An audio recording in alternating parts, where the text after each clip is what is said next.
Hello everyone, this is Sarita Agrawal and welcome to the Agrawal Study Point. Last video में हमने exercise 4.5 complete solve कर ली थी। आज हम सॉल्व करेंगे example number 19 of miscellaneous exercise on chapter number 4। इस example में बेटा हमें क्या गिवन है? इसमें हमें गिवन है टू मैट्रिसेस जिनका हमें क्या फाइंड आउट करना है, प्रोडक्ट फाइंड आउट करना है एंड उस प्रोडक्ट का हमें यूज करना है to solve the given system of equation. This is the most important question जो सीबीएसई एग्जाम में कई बार इस टाइप का क्वेश्चन बेटा पूछा जाता है।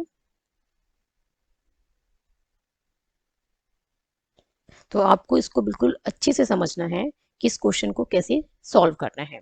ठीक है, सबसे पहले हमें क्या गिवन है? टू मैट्रिसेस गिवन है। इनका हमें क्या फाइंड आउट करना है? प्रोडक्ट फाइंड आउट करना है।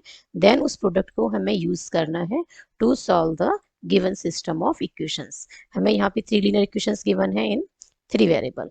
ठीक है, हमें इनको सॉल्व करना है। दैट मीन्स हमने क्या फाइंड आउट करनी है? Variables x y and z की वैल्यूज को फाइंड आउट करना है। इतना क्लियर है? अब करना कैसे है? देखो, हम जो मैट्रिसेस बनाते हैं, जो हमें इक्वेशंस गिवन होती हैं, उनसे जो हम मैट्रिसेस बनाते हैं, कोफिशिएंट मैट्रिक्स बनाते हैं, जिसकी हम क्या नाम देते हैं? उस मैट्रिक्स को ए।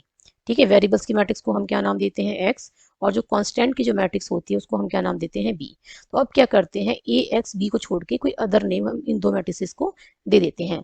Late this matrix is c and this matrix is d. तो अब मुझे क्या निकालना है? प्रोडक्ट निकालना है सी डी। ठीक है, सी डी निकालना है एक तरीके से मुझे। तो ये 103 -1 2 -2 2 -3 एंड 4। एक मैट्रिक्स ये है बेटा एंड दूसरी मैट्रिक्स क्या है? डी, जो हमने लेट की है। तो वो क्या आ जाएगी? This one. अब हमने क्या करना है? दोनों मैट्रिक्स का प्रोडक्ट फाइंड आउट करना है और दोनों ही मैट्रिक्स क्या है? सेम ऑर्डर की है। ऑर्डर क्या है? 3/3। ठीक है, अब हमने क्या करें? जो न्यू मैट्रिक्स बनेगी वो भी 3/3 की बनेगी। तो फर्स्ट रो को पहले फर्स्ट कॉलम के साथ मल्टीप्लाई करना है। 1 into -2 is -2 plus -1 into 9 is -9 plus 2 into 6 is 12। Next क्या करेंगे? फर्स्ट रो को सेकंड कॉलम के साथ मल्टीप्लाई करना है और फर्स्ट एलिमेंट को फर्स्ट के साथ, सेकंड को सेकंड के साथ और थर्ड को थर्ड एलिमेंट के साथ मल्टीप्लाई करके क्या करना है? ऐड। तो 1 into 0 is 0 plus -1 into 2 is -2 plus 2 into 1 is 2। Next element क्या होगा? 1 into 1 is 1, -1 into -3 is +3। Next is 2 into -2 is -4। First row complete हो गई है बेटा। फर्स्ट रो को हमने सभी कॉलम्स के साथ बारी बारी से मल्टीप्लाई कर दिया है। नाउ अब हमने क्या करना है? सेकंड रो को उठाना है और बारी बारी से तीनों कॉलम के साथ क्या करना है? मल्टीप्लाई। जब सेकंड रो को फर्स्ट कॉलम के साथ मल्टीप्लाई करेंगे तो सेकंड रो का क्या मिल जाएगा? First element. ये आ जाएगा यहाँ से। नेक्स्ट आ जाएगा 0 +4 -3। नेक्स्ट बनेगा बेटा 0 -6 एंड ये +6। ठीक है, नेक्स्ट क्या होगा? 3 into -2 -6 -2 into 9 -18 plus 4 into 6 is 24। Next one हो जाएगा 3 into 0 is 0 -2 into -2 -4। Next is 4 into 1 is +4। ठीक है, नेक्स्ट वन क्या है? नेक्स्ट हो जाएगा बेटा 3 into 1 is 3 -2 into -3 +6 and 4 into -2 क्या हो जाएगा? -8। ठीक है, अब हमने क्या करना है? फर्दर इस मैट्रिक्स को सॉल्व कर लेना है। तो ये आ जाएगा बेटा -11 + 12 इज +1 -2 + 2 इज 0 +4 -4 ये भी 0 हो जाएगा। ठीक है, आप क्या देखेंगे? यहाँ आइडेंटिटी मैट्रिक्स मिलेगी, है ना। 18 - 18 क्या आ जाएगा? 0 4 - 3 इज 1 -6 + 6 0 आ गया। -18 -6 -24 एंड +24 ये भी अगेन 0 आ जाएगा। ये -4 + 4 अगेन 0। Now 9 - 8 is 1। तो ये यहाँ से क्या मिल गई है? Identity matrix. अब हमारे पास क्या आ गया है बेटा? अब हमें क्या मिल गया है? सी डी इक्वल्स टू आई आ गया है। सी डी इक्वल्स टू क्या आ गया? Identity matrix. और हमने ये स्टडी किया है, ये प्रॉपर्टी हमने स्टडी की है कि एक मैट्रिक्स को उसके इनवर्स के साथ मल्टीप्लाई कर दें या एक इनवर्स को उसके मैट्रिक्स के साथ मल्टीप्लाई करें तो हमें क्या मिलता है, आइडेंटिटी मैट्रिक्स। अब सी और डी को मल्टीप्लाई करने के बाद क्या मिल रही है, आइडेंटिटी मैट्रिक्स। तो इसका मतलब क्या है कि C and D are the inverse of each other, एक दूसरे के क्या है, इनवर्स है। क्लियर है इतना। अब ये देखो, अब हमारे पास जो सिस्टम ऑफ इक्वेशन गिवन है ना, इससे क्या मैट्रिक्स बनती है वो पहले हम चेक करते हैं। आप देखेंगे कि इन दोनों में से एक मैट्रिक्स इसके कोफिशिएंट से जो मैट्रिक्स बनेगी उससे बिल्कुल सिमिलती होगी, सेम होगी एकदम। ठीक है। अब जो गिवन सिस्टम ऑफ इक्वेशन है उसको हम कैसे लिख सकते हैं, given system of equation can be written as ax equals to b, लिख सकते हैं उसको ax equals to b। ठीक है। वेयर ए क्या है बेटा, जो कॉफिशिएंट सी मैट्रिक्स बनेगी, और फर्स्ट इक्वेशन के अंदर एक्स का कॉफिशिएंट कितना है 1, वाई का कितना है -1 और जेड का क्या है 2। नेक्स्ट इक्वेशन के अंदर एक्स का कॉफिशिएंट कितना है 0, एक्स वाली टर्म नहीं है यहाँ पे, वाई कितना है 2 है और जेड कितना है, जेड का कॉफिशिएंट है -3। नेक्स्ट में एक्स का कॉफिशिएंट 3, वाई का -2 और जेड का कितना है 4 है। नेक्स्ट मैट्रिक्स बनेगी बेटा वेरिएबल्स की मैट्रिक्स, जो कि कॉलम मैट्रिक्स है। ठीक है। और उसको कौन सी मैट्रिक्स है वो, x matrix, x y and z इसके एलिमेंट्स हैं। नेक्स्ट मैट्रिक्स है बेटा बी मैट्रिक्स के एलिमेंट्स क्या है, जो राइट साइड पे कांस्टेंट है। ठीक है। ये भी कॉलम मैट्रिक्स है। अब हमारे पास ए एक्स बी मैट्रिक्स आ गई। अब देखो ए मैट्रिक्स जो है ना बेटा वो किसकी जैसी है, बिल्कुल सेम सी मैट्रिक्स के इक्वल है ना। ए और सी मैट्रिक्स क्या है, इक्वल है। तो मुझे यदि सी का इन्वर्स मिल जाए तो मैं कह सकती हूँ कि वो मुझे ए का इन्वर्स मिल गया। ठीक है ना। यदि ए का इन्वर्स मिल गया, यदि सी का इन्वर्स मिलता है तो हम क्या कह देंगे कि हमें ए का इन्वर्स मिल गया। और डायरेक्टली हम क्या करेंगे, जो हमारा ए इन्वर्स हमारा निकलेगा उसी को हम यूज कर लेंगे, जो सी इन्वर्स निकलेगा, क्योंकि वो ए और सी मैट्रिक्स इक्वल है। सी इन्वर्स मिल गया दैट मीन्स ए इन्वर्स मिल गया, और उसी को हम क्या यूज कर लेंगे, यूनिक सॉल्यूशन में हम उसे यूज कर लेंगे। क्लियर है। अब हमने क्या करना है, जब सी डी इक्वल्स टू आई आ गया है तो सी का इन्वर्स क्या होगा, देखो सी का इन्वर्स कैसे निकालेंगे, सी डी इक्वल्स टू क्या है बेटा आई है। तो सी का इन्वर्स निकालने के लिए हम क्या करें, बोथ साइड प्री मल्टीप्लाई कर दें किससे, सी इन्वर्स से। ठीक है। Pre multiplying by c inverse on both sides, कर सकते हैं मल्टीप्लाई। बोथ साइड हम किससे मल्टीप्लाई कर रहे हैं, सी इनवर्स से। ठीक है। तो ये क्या बन जाएगा बेटा, ये बन जाएगा C inverse C into D equals to में C inverse into identity matrix. अब किसी भी मैट्रिक्स को उसके इनवर्स के साथ मल्टीप्लाई करते हैं तो क्या मिलता है, आई, आइडेंटिटी मैट्रिक्स मिलती है आई इंटू डी। और किसी भी मैट्रिक्स को आइडेंटिटी के साथ मल्टीप्लाई करें तो वही मैट्रिक्स मिलती है।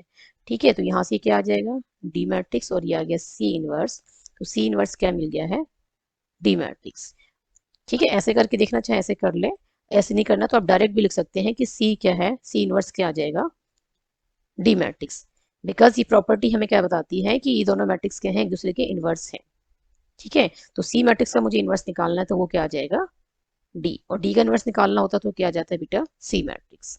ठीक है। यदि आप ये सब ना करना चाहें, डायरेक्ट लिखना चाहें, तो आप डायरेक्ट इन 4 लाइंस को स्किप करके आप डायरेक्ट लिख सकते हैं सी इनवर्स इक्वल्स टू क्या आ गया हमारे पास, डी आ गया। तो सी इनवर्स हम क्या निकालेंगे, डी मैट्रिक्स। और डी मैट्रिक्स हमें क्या गिवन है, डी मैट्रिक्स हमें गिवन है -2 0 1, -2 0 1। नेक्स्ट है 9 2 -3, 9 2 -3, एंड नेक्स्ट इज 6 1 -2, 6 1 -2। ठीक है। अब हमारे पास सी इनवर्स आ गया, दैट मीन्स हमारे पास क्या आ गया है, अब ए इनवर्स आ गया है। ठीक है। हमारे पास क्या आ गया है, ए इनवर्स आ गया है। जब ए इनवर्स एग्जिस्ट कर रहा है, इसका मतलब डिटर्मिनेंट हमें चेक करने की जरूरत नहीं है अब कि determinant of a not equal to 0 आ रहा है या 0 आ रहा है, क्योंकि ए इनवर्स तो हमें मिल गया भाई। ए इक्वल टू क्या है, सी मैट्रिक्स है। इसका मतलब सी इनवर्स भी क्या हो जाएगा, ए इनवर्स के ही इक्वल होगा। ठीक है ना। या मैं इसको ऐसे लिखूं कि ए इनवर्स किसकी इक्वल आ जाएगा, सी इनवर्स की इक्वल आ जाएगा। और सी इनवर्स क्या आ गया है बेटा मेरे पास, this one. Clear. C inverse मेरे पास क्या आ गया है, दिस वन। अब मुझे क्या करना है, सॉल्यूशन निकालना है, and solution of the given system of equation is given by given system of equation is given by x equals to a inverse b। अब x मैट्रिक्स तो हमें पता है हमारे पास क्या है, दिस मैट्रिक्स है, ठीक है, और a इनवर्स क्या आ गया है हमने फाइंड आउट कर लिया है, this one. Clear? Unique solution होगा बिकॉज कि जो इनवर्स है वो किसी मैट्रिक्स का कैसा होता है, यूनिक होता है। और राइट में क्या आ जाएगी बेटा, मैट्रिक्स बी, और मैट्रिक्स बी के एलिमेंट हैं 1 1 2। अब हमने क्या करना है, राइट साइड को फर्दर सॉल्व कर लेना है। -2 into 1 is -2, plus 0 into 1 is 0, plus 1 into 2 is 2। ठीक है, 3/1 की मैट्रिक्स बनेगी। क्यों बनेगी, 3/3 की है, ये 3/1 की है। तो इस फर्स्ट मैट्रिक्स के जो नंबर ऑफ कॉलम है वो सेकंड मैट्रिक्स के नंबर ऑफ रोज के इक्वल है। तो जो रिजल्टेंट मैट्रिक्स बनेगी वो क्या बनेगी, 3/1 की। ओके, अब 9 into 1 is 9, plus 2 into 1 is 2, plus -3 into 2 is -6। Next one क्या होगा, 6 into 1 is 6, plus 1 into 1 is 1, plus -2 into 2 is -4। Left पे यही मैट्रिक्स है, और राइट साइड पे क्या है बेटा, ये आ गया 0। क्लियर? ये बन जाएगा 11 - 6 इज 5, और ये आ गया 7 - 4 दैट इज 3। तो यहाँ से दोनों मैट्रिक्स क्या आ रही है, इक्वल आ रही है। तो कॉरस्पॉन्डिंग एलिमेंट्स भी क्या होंगे, इक्वल होंगे। तो x की वैल्यू 0 है, y की 5 है, और z की क्या आ गई है, 3। And this is the answer of question number, example number 19। ठीक है, अब हमने करना क्या है, ये तो हमारा क्वेश्चन हो गया कंप्लीटली सॉल्व। बट कई बार हमें स्टेटमेंट जो गिवन होती है ना बेटा, उसमें ऐसी मैट्रिसेस गिवन होती हैं जो आइडेंटिटी मैट्रिक्स तो बनती है, बट वो कुछ इस तरीके से बनती है। जैसे सपोज ये बन गई इस तरीके से 5i। ठीक है, ऐसी मैट्रिक्स बनेगी, स्केलर मैट्रिक्स बनेगी, और उसमें जो डायगोनल एलिमेंट्स होंगे ना वो कुछ भी हो सकते हैं। ठीक है, सेम होंगे। तो जब उनको कॉमन निकालने के बाद कुछ इस तरीके से बन जाएगा, जैसे 5 इंटू आई हो गया, 7 इंटू आई हो गया। ठीक है, तो जैसे कौन सी मैट्रिक्स बनी, कुछ इस तरीके से बनेगी, जैसे 5 0 0 प्रोडक्ट करने के बाद 0 0 5। ये कैसी मैट्रिक्स है, स्केलर मैट्रिक्स है, बिकॉज डायगोनल एलिमेंट्स क्या है, सेम है। अब 5 की जगह कुछ भी हो सकता है। आइडेंटिटी मैट्रिक्स में क्या होते हैं, डायगोनल एलिमेंट्स 1 हो जाते हैं, वो भी स्केलर मैट्रिक्स होती है, उसके डायगोनल एलिमेंट्स क्या होते हैं, 1 हो जाते हैं, तो उसे क्या कहा जाता है, आइडेंटिटी मैट्रिक्स। क्लियर? अब हमारे पास सपोज कुछ इस तरीके से मैट्रिक्स आ गई आफ्टर प्रोडक्ट, प्रोडक्ट करने के बाद कुछ इस तरीके की मैट्रिक्स आ गई, तो हम क्या करेंगे, 5 को कॉमन निकाल देंगे, तो डायगोनल एलिमेंट्स क्या आ जाएंगे, सारे 1। तो ये क्या बन जाएगी, आइडेंटिटी मैट्रिक्स। तो इसे क्या लिख सकते हैं, 5 इंटू आइडेंटिटी मैट्रिक्स लिख सकते हैं। अब क्या करेंगे, अब कैसे इनवर्स निकालेंगे। अब सपोज बाकी क्वेश्चन हमारा सेम है, सिर्फ चेंज क्या करा मैंने इतना। अब ए मैट्रिक्स जो बनी ना, ए मैट्रिक्स जो बनी, सपोज वो सी ही मैट्रिक्स के इक्वल बन रही है।